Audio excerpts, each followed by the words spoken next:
Usually, when we look up at the night sky, our eyes are just immediately drawn to the bright spot. Right, the stars. Yeah, the stars, the planets, the distinct constellations. We point at them, we name them, and we categorize them. I mean, we're just totally obsessed with the actual contents of the universe. Well, I mean, it makes complete sense from a survival standpoint. Human brains are basically wired to identify discrete objects. Right. We want to see the things. Exactly. We look for the things because, things can be interacted with or measured or avoided. But imagine someone standing next to you looking at that exact same sky, and they ask you to just completely ignore the stars. That is surprisingly difficult to do. Right. Instead, they ask you to point to the darkness itself. Yeah. To, isolate and define the very canvas that allows those stars to exist in the first place. Suddenly, pointing isn't so easy. No, because you can't just isolate the canvas. I mean, it's everywhere and nowhere at once. Exactly. It requires this fundamental shift in how you perceive reality.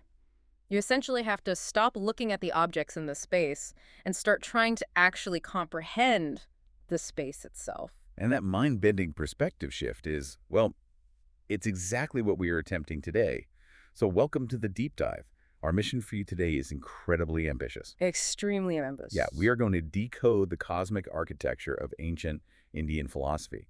Because, we hear terms thrown around all the time in popular culture. Oh, sure. Brahma, the creator, Vishnu, the preserver. Shiva, the destroyer. Right.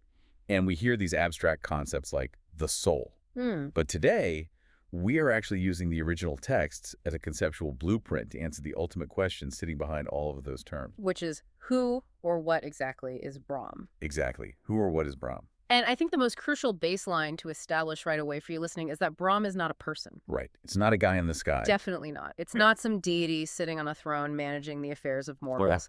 Brahm is it's the ultimate state of singular existence. It is that dark canvas of the night sky.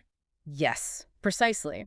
But to comprehend a singularity, you can't just stare at it. You actually have to understand how it fractures. How it breaks apart. Right. We have to look at how the universe fragments itself to create our reality and how we can mathematically map that fragmentation all the way back to its source. Which is wild. And I want to start with those fragments, like the absolute base building blocks of reality. Because according to these sources we're looking at, before the universe is even seeded, that famous triad we mentioned, Brahma, Vishnu, and Shiva, they aren't running around doing separate jobs yet. Far from it, yeah. Before creation begins, those distinct forces of, creation, preservation, and destruction are entirely merged. They're just one thing. Right. They exist as a single unified entity. In this philosophical blueprint, this singular masculine directive force is known as the ultimate Purush. And you can translate that to the cosmic male, right? You can, yes. The Okay. cosmic male. But the Purush doesn't just spontaneously generate a universe all on its own. I mean, there's a necessary counterpart to it. Well, yeah, there has to be. Just as the male energies are unified, the divine feminine energies, so that's Saraswati, Lakshmi, and Shakti, they also coalesce. Okay. They merge into this singular formless state called Prakriti. Which translates to the cosmic female, or nature. Exactly. So if Purush is the focused energy that, desires to create, Prakriti is the raw material. She is literally the canvas upon which the entire cosmos will be drawn. And the sources don't just leave this as abstract poetry, which is what I found so fascinating. They provide a very specific geometric visualization for this. They do, and it's quite literal. Yeah, so Purush, that unified cosmic male energy, is represented as a triangle.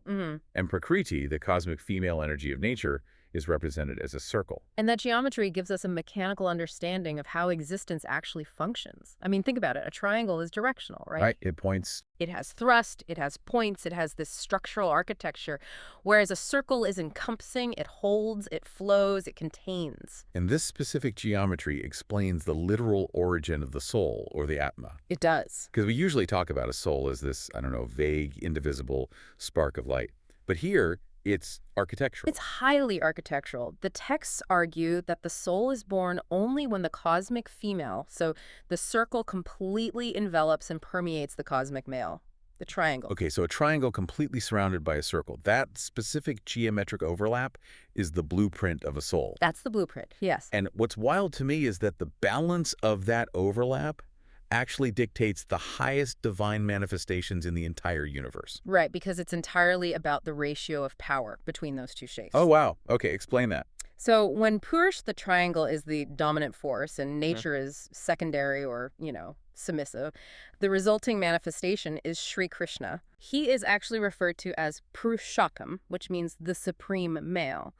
The texts explicitly state that every avatar in the mortal realm, every directed intervention in the galaxy, originates from this specific fraction where the triangle leads. Okay, but then if you invert that power dynamic, where Prakriti, the circle, is dominant and the male element is secondary, the manifestation is Radha. Exactly. It just makes me think of like primary pillars. If you have blue and yellow, depending on the exact ratio of the mix, like more blue or more yellow, you don't just get slightly different shapes. No, you get something totally new. Right. You paint entirely different realities, deities, and universes onto the canvas. That's actually a highly accurate way to visualize it. They really are the primary colors of existence. The exact ratio of their blending determines whether you get, say, a supreme creator deity or the fabric of a physical galaxy or just an individual human soul. Okay, so we have our primary colors, the triangle and the circle. The next step the texts take is mapping out how these two shapes interact to actually build the universe. Right. They break this down into 4 categories of existence. And this is where the philosophy turns into a literal mathematical code, which, I'll be honest, kind of threw me at first. Well, to navigate this code, we really need to understand the terminology the texts use for these categories. They talk about Guna and Akaar. Okay, Guna and Akaar. Yeah. In this specific framework, Guna refers to Prakriti, the raw, natural female material. The circle. Right. And Akaar refers to Purush, the shape, the directed male form. The triangle. So basically nature and form. Exactly. Let's look at the combinations. The texts outline permutations of whether nature and form are hidden or visible. The first major state is called Nirgun Sakar. Okay, and the sources assign this state a hard mathematical value of 9. And I struggled with this initially, like why are we doing algebra with spiritual concepts? It's a common reaction, but you have to remember that ancient Indian philosophy didn't view spirituality and physics as separate disciplines at all. Oh, they were the same thing. Entirely. They viewed the cosmos as a highly structured mechanism. So they assign numbers because these states operate on very specific, measurable frequencies of interaction. Okay, so break down this 9 state. Nirgun Sakar. Right. So in the Nirgun Sakar state, Nirgun means the raw material of nature is hidden or unmanifested.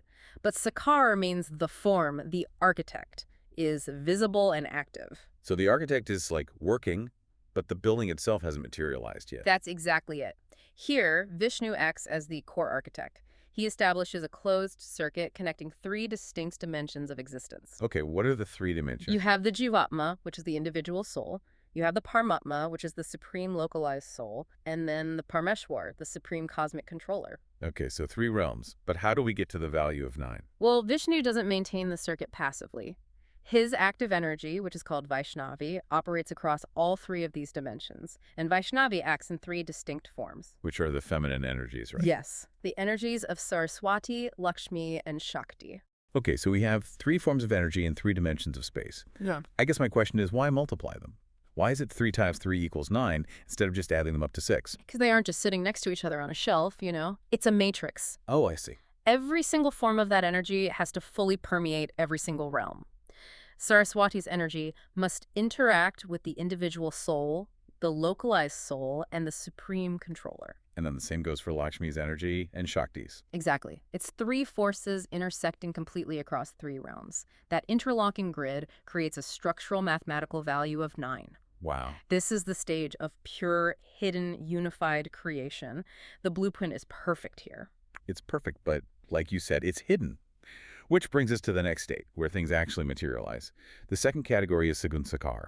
Right. Nature is now visible alongside form. And the mathematical value here drops from 9 down to 6. And this is the phase that feels incredibly relevant to us because, well, this is our reality. This is the messy human reality, yes. Sagun means Prakriti, or nature, has finally stepped out of the shadows. The material world is active. And because the material world is active, Brahma, the specific element of creation, finally enters the stage. And his arrival really shakes things up. Yeah, the arrival of Brahma actually seems to be the catalyst for all of our problems. It really shatters the unified perfection of that 9 state. Because Brahma's manifestation forces the universe into duality. It creates 2 opposing poles. Okay. The texts refer to them as Ved and Viparit Ved, essentially, the aligned cosmic order and the opposing chaotic disorder, light and dark, positive and negative. It's almost like taking a solid block of iron and magnetizing it. Like before, it was just one unified thing. But the moment Brahma activates the material world, the block splits into a positive and a negative pole. That's a great analogy. And the second you have two poles, you generate a magnetic field. You generate friction. And that friction is the defining characteristic of our universe. The Vaishnavi energy, those three forms we just talked about, now has to operate across these two opposing poles. Okay, I see the math now. Three forms of energy interacting with two poles gives us the mathematical value of 6. Exactly. And this value of 6 represents the state of Dvaita, or dualism. It's the split. Yeah. And from a human perspective, this isn't just some abstract math problem, right? This value of 6 is the literal origin of every joy and every sorrow we experience. It absolutely is. Without those two poles, nothing happens.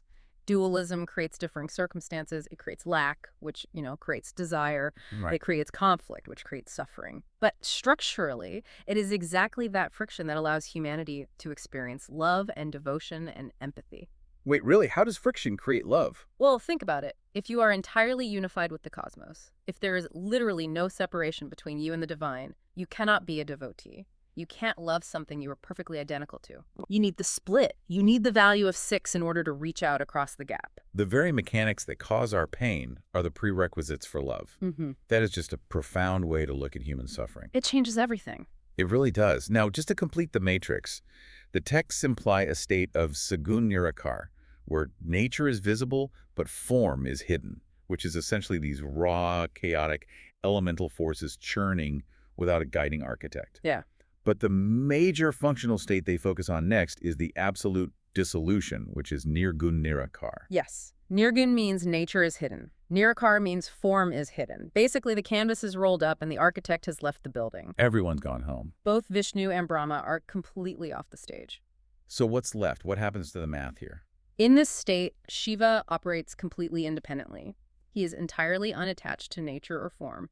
He exists simply as the primordial vibration, moving freely through dimensions as Om. He connects everything, but actively influences nothing.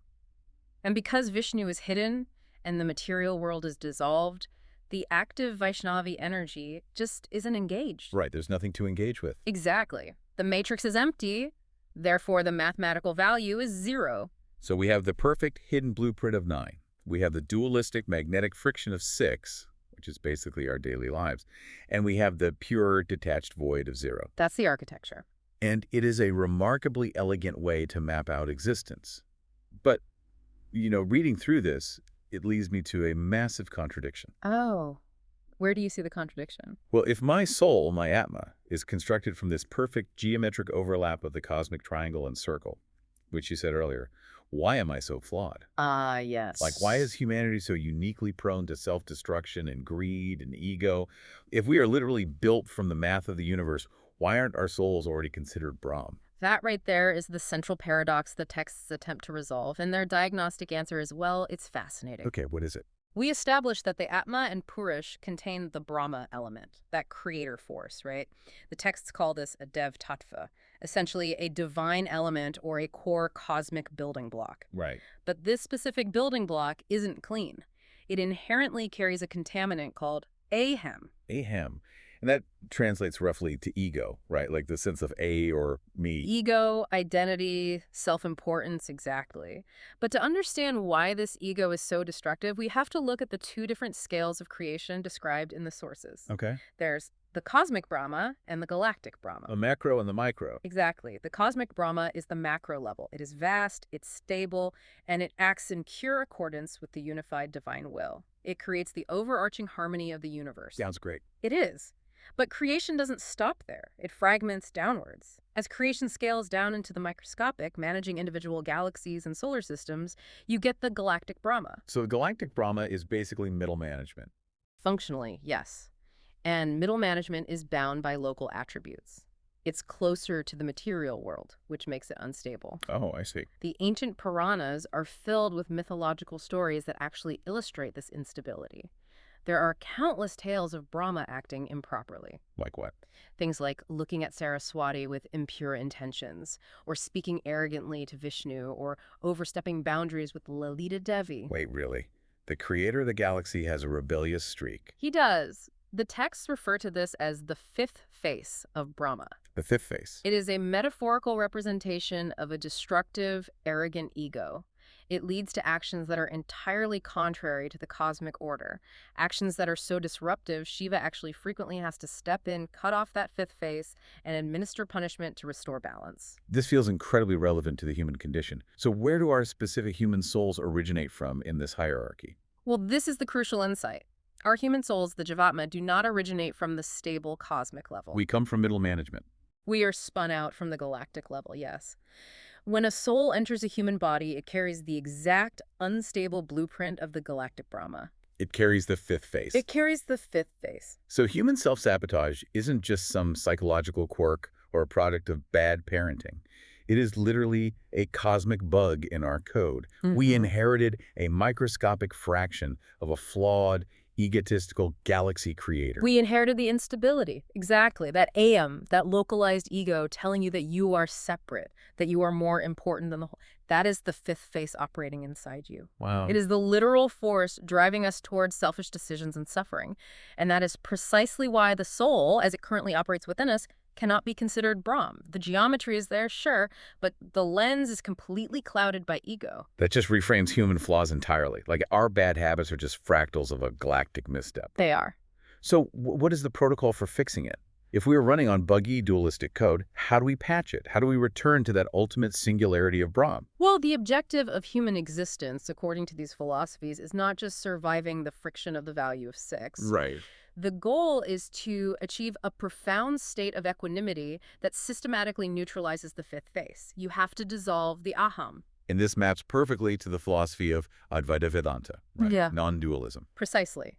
If Dvaita is the duality that causes our suffering, Advaita is the realization that the duality is actually an illusion. Okay. It's the understanding that the magnet was never actually split.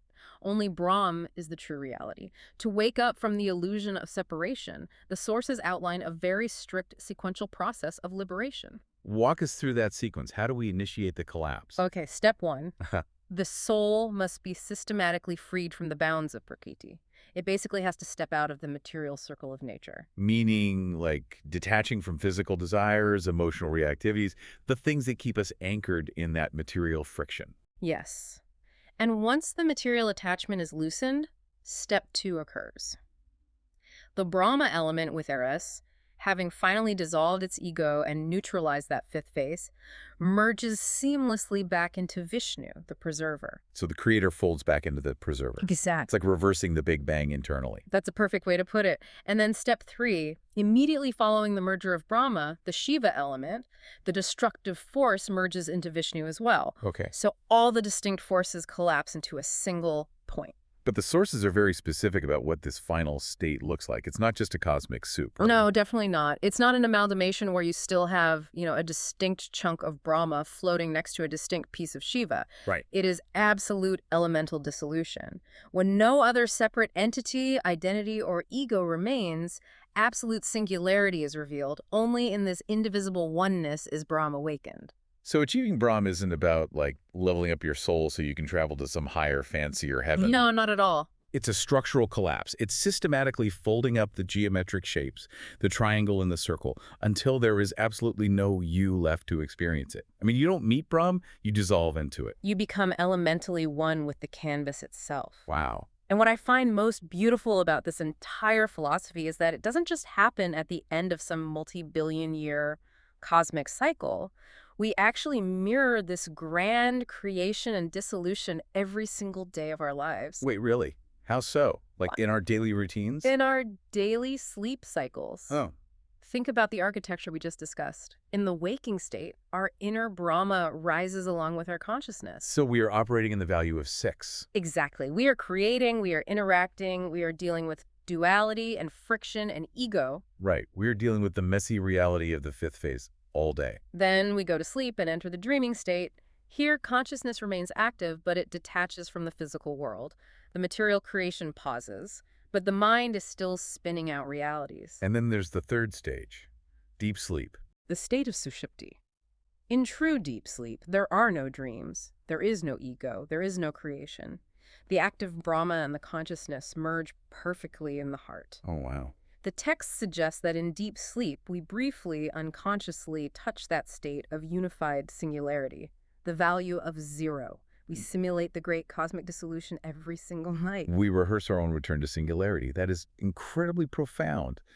Let's take a step back and look at the sheer scale of the blueprint we've explored today. It's massive. We started with the basic geometric forces of existence, the active thrust of the cosmic triangle, and the containing canvas of the cosmic circle. And we saw how their intersection spins out the cosmic math, the hidden perfection of 9, the magnetic, agonizingly beautiful duality of 6 that defines our human experience, and then the pure, detached void of 0. We discovered that our deepest human flaws aren't psychological accidents. They're the inherited fifth face of an unstable galactic Brahma. Our ego, the aham, is literally a localized bug in a universal code. And we learned that the only true path back to the absolute singularity of Brahm is to relentlessly collapse that ego, to fold up the shapes, step out of the material friction, and dissolve back into the source. It fundamentally changes how you perceive your place in the universe. It takes us right back to that opening thought, looking up at the night sky, fighting the urge to obsess over the glowing stars, and trying instead to comprehend the vast, quiet canvas holding them up.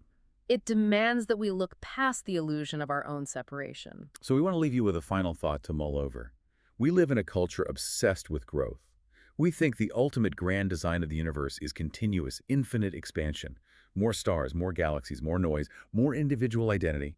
Right. But what if that's entirely backwards?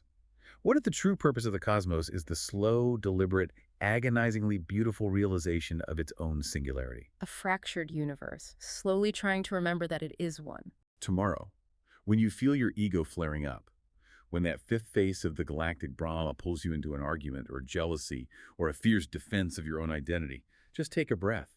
Recognize the friction for what it is. It's just the cosmic math of 6 running its course. See if in that precise moment you can loosen your grip, fold up the triangle and the circle, and take one deliberate step back toward the quiet canvas's singularity.